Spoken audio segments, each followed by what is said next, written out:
Well, good afternoon, everyone. I hope you enjoyed your enthusiastic lunch. It gave me a bit of flashback to my Navy days of seeing some interesting fish thrown in with baked beans and some other stuff. That was always pretty much what the Navy used to do, you know, open as many tins of food as you can, throw them in, boil them to perfection, and then serve it. So, always good. So, what am I here to talk to you about today? Even though we're actually talking about AWS and we're talking about cloud services and log analytics, I must stress that this is actually applicable to everything. And from my experience, and I'll give you a bit of an introduction from my viewpoint, we really have kind of done the wrong thing with logs. And we'll go into a little bit about that later. So from my experience, first of all, I will apologize. I am a very, very strange person. I joined up in 2002 as a nuclear ballistic missile submariner, as a crypto officer and as a communications officer. The longest I spent underwater was 138 days. I then left that after 2 years to do something slightly less dangerous and went into bomb disposal for 5 years. So I didn't say I was smart. After that, though, if you do any open source intelligence against me, in 2006, my ship crashed in Norway. I must stress I wasn't driving. However, they gave me a good recommendation for incident response. So the Norwegian government asked, would you like to come and work for them? I said no.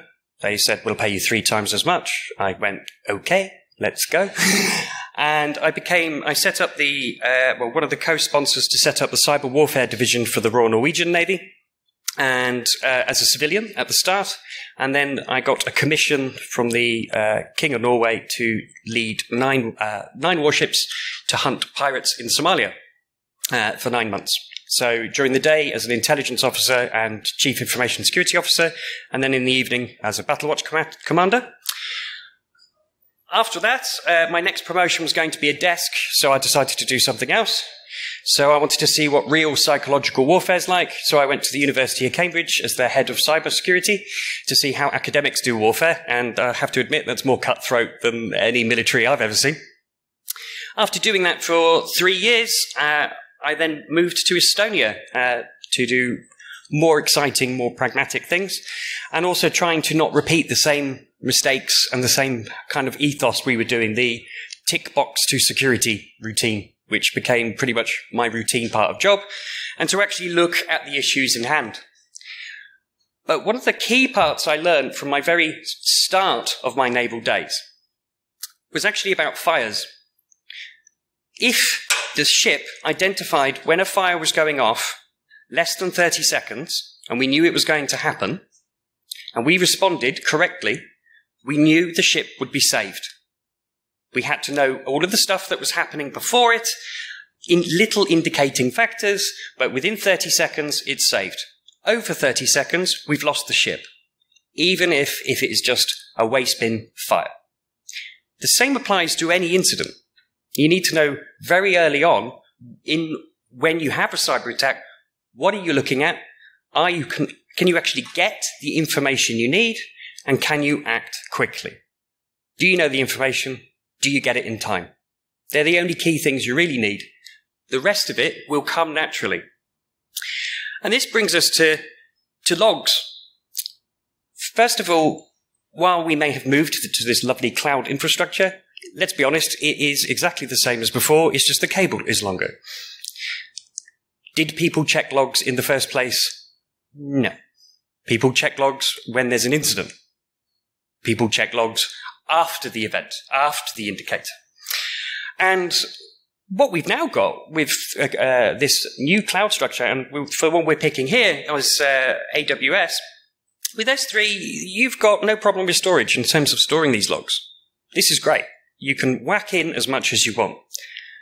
But do you know what you're looking for? Have you looked at the data?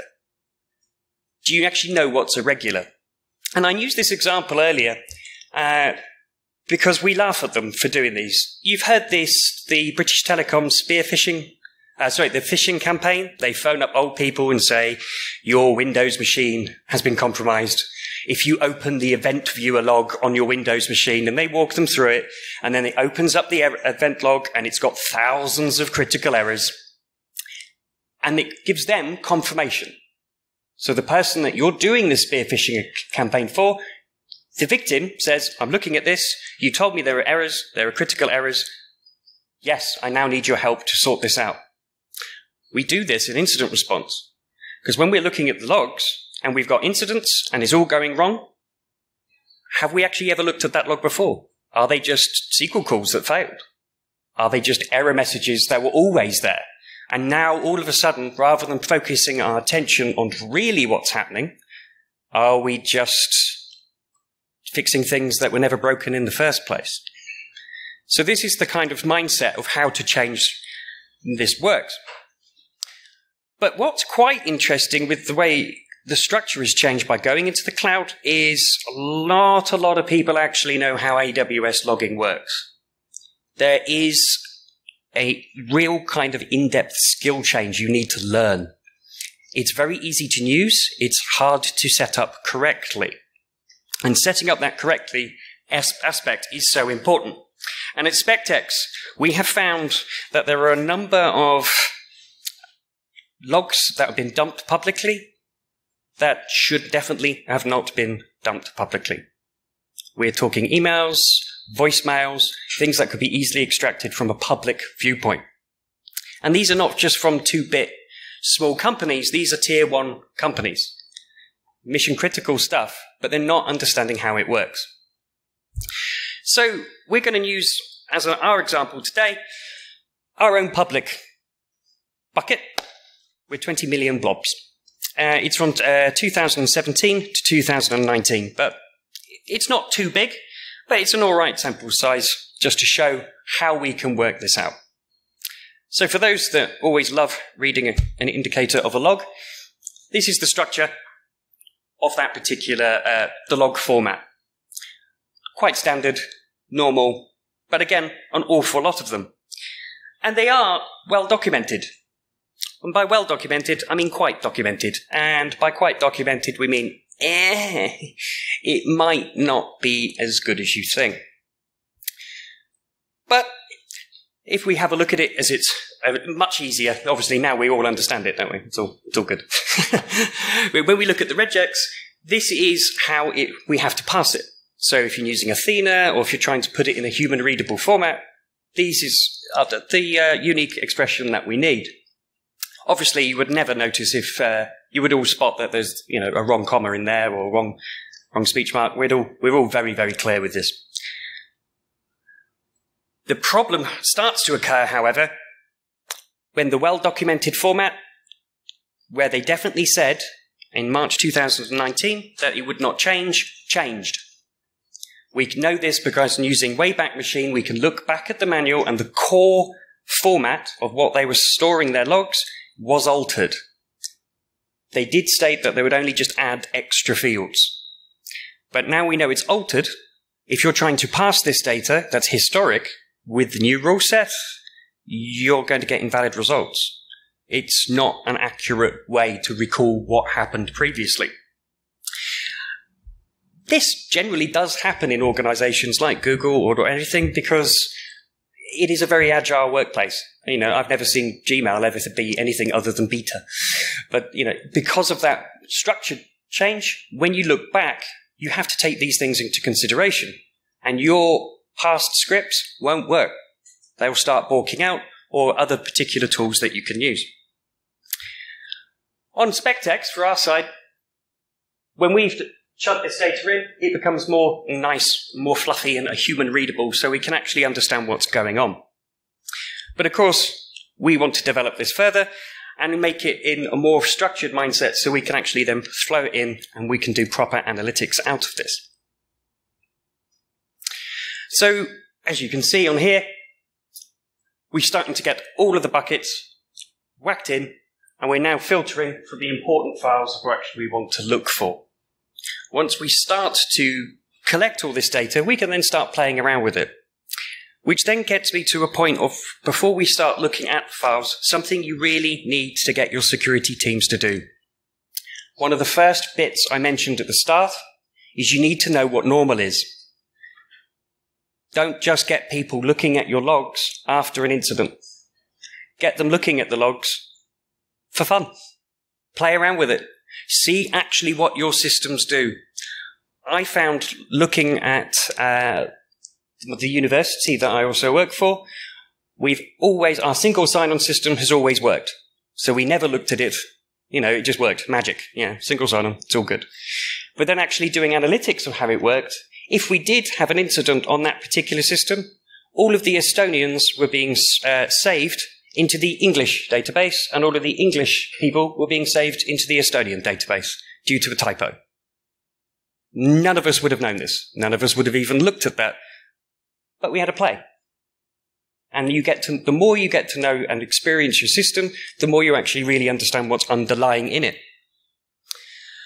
And the way on how it's done in AWS is you have the one region, and within that, it is then more smaller files that were lobbed in there. So if we have a look at the maths, there's 10 million blobs, we have 20 million log records, and we have 6 million logs within that, the files which we can start doing analytics on.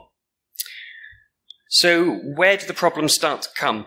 Well, first of all, I don't know, I think I have to tell you this really. AWS is a rather large company. They kind of do an awful lot of stuff. And when you're running your own box, you're used to the logs being saved and being recalled at a relatively minor pace. And in some cases, in AWS, this is true. In some cases, it is not. Further, though, there is some interesting irregularities of how far it can be from when the event was created to when the record is actually reported to you. Quite a lot of difference, which we will come into later. But as you can see, if we take EU West 1, from the bucket loads, it's normally about 22,000 files an hour, which is the average of how much it is throwing and putting it into this after the response. That is a lot of requests. So when we're doing the best effort approach to do this, there is a little bit of an offset. So if we look at the on all of the logs that's coming in on here, the average shipping time from actually when the event is done to when it's posted, so where you can actually do any analytics or even read it, is 65 minutes. The best case is 17 minutes. That is quite slow, really. But we can then take it a little bit further. We can calculate the best time to actually launch the attack. Because by taking this data set and then analyzing it and working out if there are any historical patterns, I think we can see that there is quite a bit of correlation on this map here. We can see that if you start to do it, you'll launch your attack just after 0 minutes on the hour. You have 71 minutes until that event is actually recorded, until you can actually even find out that incident is happening. Now, if I remind you to back of my analogy with the ship, we knew in 30 seconds, if you got some of these indicating knowledges, you could work out how to deal with the incident. 71 minutes is pushing the boat out. You're no longer dealing with, is somebody trying to intrude into your system? It's, okay, what have they got? Because they're definitely in there and definitely something's happening. Have they improved? No. I think there's a quick, easy one on this slide. We've taken it back from the start of when we start to collect this data to current day. And as you can see, the correlation is still quite clear from 2017 to 2018 to 2019. Two different colours. It is pretty consistent. So, for hackers in the audience, if you're going to launch an attack, do it after 0, 0. If you're trying to fix it, for the love of God, definitely make sure you're paying attention at 71 minutes afterwards, because you have a window of where something can happen. However, I must stress, on behalf of all of the places I represent, please do not hack AWS because of this talk. But nevertheless, it is definitely there. However, I did say there were some anomalies in this, and this one is quite interesting. The longest I was on a nuclear submarine was 138 days. I know that feels like a ridiculous long time, whereas this was 237 days for it to report the incident happening, the actual indicator, to actually being reported to you. That is a huge gap in log delivery from start to actually where you can get to see it. And as we all know, CEOs are always very, very nice and friendly when you say that you've got 237 days and it was a technical error of why you didn't know something happened. Is this a big problem? On a grand scale, no. On the 237-day thing, it was only 0.0008% over 14 days. However, it's still a problem, it still exists, and you need to make sure that you can work out that this is actually possible. You know, it could be the fact that you cannot trust your logs. What can you do to kind of mitigate this? To work out how you can better improve your response, or to understand in your log why you can't always 100% trust it. The way that we have to use logs is logs are not to confirm if you haven't been hacked. You need to use logs to confirm that there is no chance you've been hacked. And if you've got big gaps in your data, or even small gaps in your data, you need to know about them to further make sure that you actually are secure and watertight. The example I always used to use, we had a vulnerable system at one of the universities I worked in for 4 years. We had 6 months worth of logs. So my chief information security officer said, well, it's never been attacked. I checked the 6 months worth of logs. To which went, congratulations, but the 3 years, 6 months where we have no logs probably might be an area we might want to have a concern on. And because the vulnerability was so old, the possibility that no one's attacked it in 6 months is because they don't think we're that crap. So, not a great security posture to have. But also, the way that the structure can happen within the log formatting, it can also not return back results because it's not actually getting both sides of the story. A put request needs a get request. If it's missing one, there's a mismatch, it doesn't give you the feedback. It then comes as a misreport in the log. And as you can see, when we checked on our own data, that was public. We had 15 in 2017 and then 14 in 2019. This mismatch between the put and the get could also, of course, be an attack vector. It could be someone has just altered the string to actually make this not appear into our logs. So if we have a look at this, we're just using the agent handler here, just using curl. If we then alter the actual sample entry before we actually start to input anything into the log to try and check it, and in this case, you can see we just altered something in the strings to end the syntax and then kind of break it. This then drops it. There's no report in the log. Just by doing that, it's no longer actually following the set structure in order for it to report back. That is rather simple in order to break the string and make this no longer move forward. So, as you can see, we will be publishing a paper on this, and it will be on our blog. Please follow us, SpecTax Lab. But surely this must have been reported before, because this is something that, if you don't trust your logs, just like when I was in the Navy, your ship's log is your friend. Ship's log is what gets you out of trouble. You can always refer to that and go, this is my get out of jail free card. I made this decision because log told me to. But it has been reported. This was reported back in 2012, and it wasn't taken very seriously.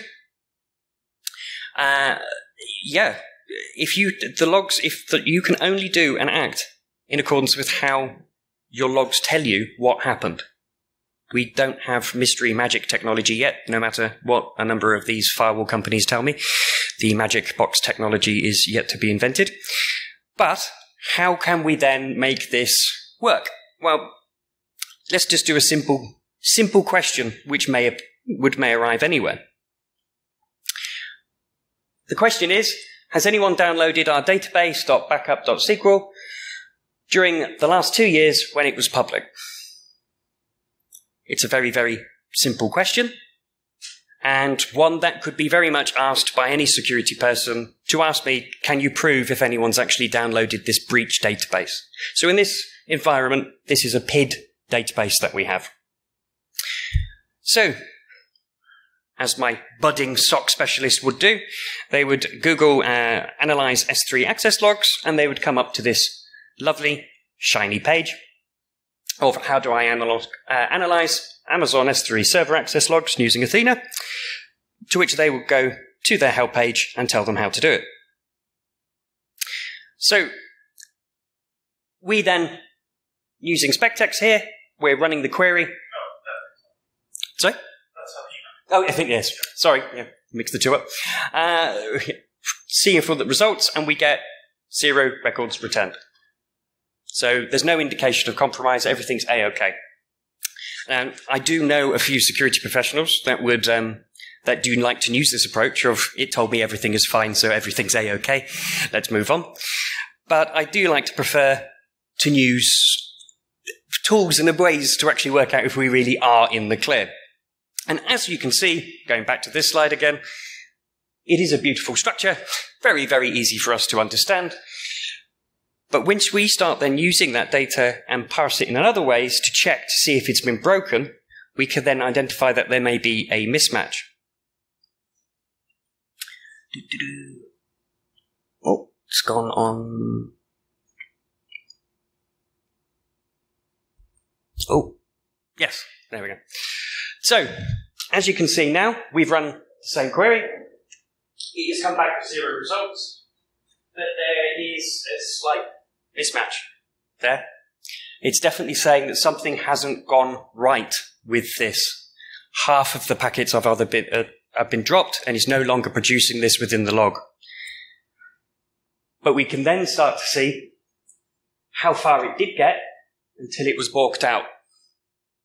Until we can actually see somebody had altered that string, just changing it enough in order for it to give us a 0 result at the start. We can now start producing actual data to see who really's got it.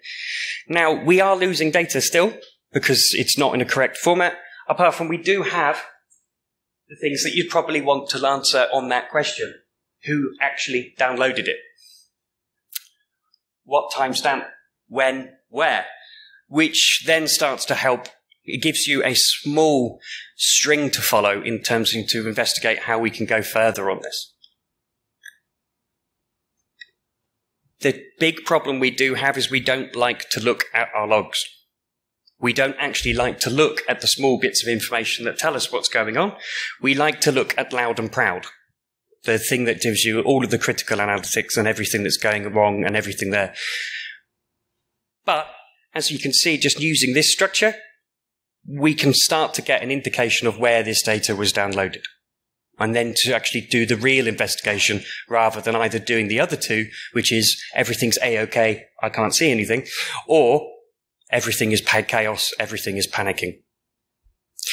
So there is going to be a full technical documentation that will be on this. If you follow the SpecTex lab, we will post that, and it will be a nice, interesting read, complete with lovely data. My lovely colleague Lene will be also very available for the advanced paper that he's written. It's really particularly impressive. From my side, the reason I actually I've got 5, 6 jobs. I work at Cambridge University. I work at Defence Academy for the United Kingdom, Caltech University, and I also occasionally run around and try and break into warships, but that's another question over beer. But one of the reasons that I actually asked SpecTex to go and do their stuff is it's one of the greatest systems I've seen to actually look at logs. And from my time as a incident responder, it's the thing that always saved me, was actually knowing what on earth is going on in my system. I did like the previous talk. If you heard the Sizo's dilemma, the never-ending circle, you don't get that in universities. We break at the first hurdle. We don't have any money. So we had to do everything by love and Python scripting and by just hoping for the best and trying to manipulate that data. However, I must stress that's not a good way to follow either. You just end up with grey hair at 26. But with this, once you do get to see what's going on to your underlining, you can understand to fix your real problems rather than just magic firewall technology, which we all know is award-winning until it goes wrong. If you would like any questions or anything, please send me an email, and we'll be here for a couple more hours as well if you want any interesting stuff. But other than that, just any questions and I'll leave it to you.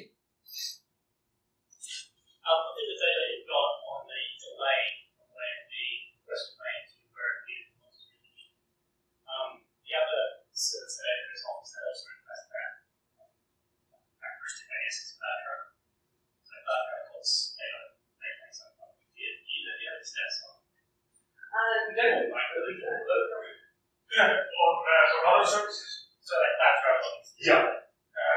This is interesting. Most of the AWS services are doing exactly the same thing. So the latest quite often there's one exception. It's Athena logs. And my guess is that the Athena team is the only team who actually analyzes data. And they were tired of waiting another hour and a half and they did something and they wanted to analyze and then they got exceptions. So now Athena logs are arriving between 5 and 10 minutes to the cloud rate. And just one additional thing. So Cloudtrail, so S3 has the ability to access logs like this and actually provide logs. Cloudtrail also has the S3 object, layer object. Yeah, but in cloud rate you have a quite limited set of S3 related activities. So in the cloud rate log, you get only if someone is getting list of so I think there's another Cloudtrail S3 data and you have to get an object with object logs. Okay. And I'm just wondering like if anyone else was taking that up. And like the relationship between those logs. There's lots of well structured. Yes, but doing in the JSON logs is another topic because it gives flexibility to developers to add bunch of things about AWS, Cloud Rate, JSON format is not cool. Right, but the issue that you saw there, right, where the issue is not necessarily the data, it's just passing the data, like well-structured JSON of this thing to pass. It's some sense. Well, when you're accepting, for example, IPRs from the street view of JSON, and then suddenly they will change it and they say, IPRs, they will or something else in your finding. And our point is that always do this test and try thing through. So make an event, and then overlay the check it from the logs, see if the event arrived in the way that you're able to parse it, you're able to analyze it, and then you know that, okay, at least for historical data, probably you can do that very accurate results. And you need to constantly repeat it. AWS is a big one with that. If you think about your internal IT and internal development, these guys are great. They are breaking your logs on a regular basis, at least once per day. I think one of the other things I could definitely say is to like a take-home from anything is definitely do make sure your teams play with it. Do play with the logs. Do have a look at seeing what stuff is actually happening. Because if you're just only dealing with the incidents that are reported when you're getting an alert, well, that is when your car alarm's going off and your car's being broken into. If you can see other stuff, and the only way you can do this is by being creative, just having a look, finding out questions. I was running a summer school in July this year at the University of Cambridge with 3 weeks of people that were just not cybersecurity professionals in the slightest. But because they weren't doing everything that we did and they were just Googling and being creative, so far out of the 190 people they attempted to attack, we have a 100% success rate with people that aren't trained in cybersecurity. Whereas with my master's course, of doing exactly the same thing that people have done cybersecurity, it's around about 52%. Because they're thinking differently. And they're not, by inherently only doing the things that we've ever seen from a defending point of view, whereas they don't have any of this cloud fog, really, so they're having an adventure.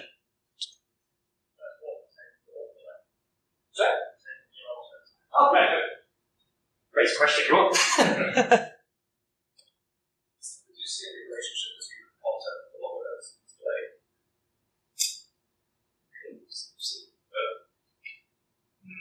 No, but if you're talking about S3 access points, then reverse engineering it externally, how it works. In each region, it seems like they have private machines serving those S3 regions. In EU, West, whatever, the island region, my best estimate is that they have about 2,200 physical hosts serving S3 regions.